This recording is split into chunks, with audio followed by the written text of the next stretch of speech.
নমস্কার, রসিক রান্নাঘর ব্লগে আপনাদের সবাইকে আমন্ত্রণ। আজ আমি আপনাদের সামনে নিয়ে এসেছি ভোলা মাছের ঝাল রেসিপি। আশা করি আপনাদের ভালো লাগবে। আপনারা পুরো রেসিপি দেখার জন্য আমার পাশে থাকুন। চলুন আজকে রেসিপিটা তৈরি করে ফেলি। রান্না করার জন্য সব উপকরণ পরিমাণ মতো নিয়েছি। ভোলা মাছ কেটে টুকরো করে পরিষ্কার জলে ভালোভাবে ধুয়ে নিয়েছি। আজকে রেসিপি তৈরি করার জন্য 3 পিস ভোলা মাছ নিয়েছি। একটা স্বাদ ভরা রান্নাঘর একজন রাঁধুনি বলেছেন, আজ আমরা নিয়ে এসেছি ভোলা মাছের ঝাল, যা একেবারে মুখে জল আনে। মাছের তাজা স্বাদ আর মশলা একসাথে এই রান্না হবে একদম অসাধারণ। মশলা আর টমেটো দিয়ে একদম সুস্বাদু ঝাল বানিয়ে নেব।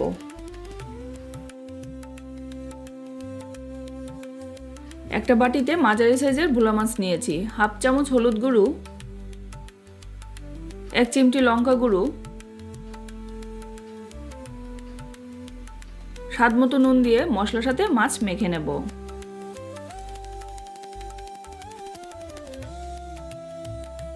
মাছ মাখানো হয়ে গেছে। চুলার আঁচ অন করে দিয়েছি। প্যান গরম হয়ে গেছে। প্যানে 3 চামচ তেল দিয়ে দেব।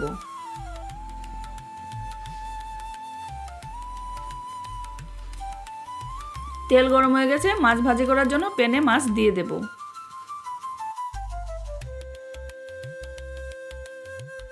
মাছ ভাজি হালকা হয়ে গেছে। মাছগুলো এক পাশ উল্টে দেব। ভোলা মাছের মিষ্টি স্বাদ আর টমেটো স্বাদ মিলে তৈরি হয় একদম অসাধারণ আর সহজ একটি ঝাল রেসিপি রান্না। পিট করে দুপাশ মাছগুলো ভেজে নেব। মাছ ভাজি হয়ে গেছে। বাটিতে উঠিয়ে নেব। শীতের দিনে যখন তরকারি রান্না হয় তখন তার মশলার সুগন্ধে একদম মনটা গরম হয়ে ওঠে। টক ঝাল তরকারি যখন গরম ভাতের সাথে মিশে যায় তার স্বাদ দ্বিগুণ বেড়ে যায়। মাছ ভাজির একই তেলে 1 চামচ পেঁয়াজ বাটা, হাফ চামচ রসুন বাটা, হাফ চামচ হলুদ গুঁড়ো, 1 চামচ লঙ্কা গুঁড়ো, 1 চামচ ধনিয়ার গুঁড়ো, স্বাদ মতো নুন, মাঝারি সাইজের টমেটো কুচি, 4টা চেরা কাঁচা লঙ্কা দিয়ে কিছু সময় নাড়িয়ে মশলা কষিয়ে নিতে হবে। চুলার আঁচ কমিয়ে মশলা কষিয়ে নিতে হবে। মশলার গা থেকে তেল বেরিয়ে আসলে আগে থেকে ভেজে রাখা মাছগুলো দিয়ে দেব। টক ঝাল খেতে যারা ভালোবাসেন তাদের খুব ভালো লাগবে খেতে ভোলা মাছের ঝাল। পরিমাণ মতো জল দিয়ে দেব।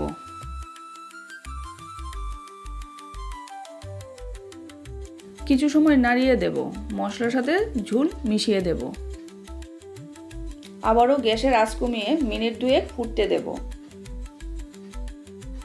ঝোলটা ভালো করে ফুটছে আর মাছের ঝোলের গন্ধে রান্নাঘর ভরে গেছে। ঝোলটা ফুটতে ফুটতে মাছের স্বাদ আর মশলার মিশ্রণ একদম অসাধারণ হয়ে উঠেছে। শীতের দিনে যখন যে কোনো মাছ দিয়ে ঝাল চচ্চড়ি রান্না করা হয় তখন তেলের গন্ধে আর মশলার স্বাদে মনকে একদম গরম করে তোলে। সেই ঝাল মাছের স্বাদ আর শীতের ঠান্ডার দিনে একটা অসাধারণ আনন্দ আসে। এই স্বাদে শীতের দুপুরে বা রাতে আরও বেশি মধুর হয়ে ওঠে। ভোলা মাছের ঝাল রেসিপিটা হয়ে গেছে। নামিয়ে পরিবেশন করে নেব। গরম ভাতের সাথে খেতে খুব অসাধারণ লাগে। আপনারাও আমার মতো করে রান্না করে খাবেন আর আমাকে কমেন্টস করে জানাবেন। আমার রেসিপিটা ভালো লাগলে লাইক, শেয়ার, সাবস্ক্রাইব করতে ভুলবেন না, যাতে করে আমি আপনাদের কাছে নিত্য নতুন রেসিপি নিয়ে আসতে পারি। যারা এখনও আমার চ্যানেলটাকে সাবস্ক্রাইব করেননি তারা আমাকে সাবস্ক্রাইব করে দেবেন, আর যারা সাবস্ক্রাইব করে নিয়েছেন তাদেরকে অসংখ্য ধন্যবাদ।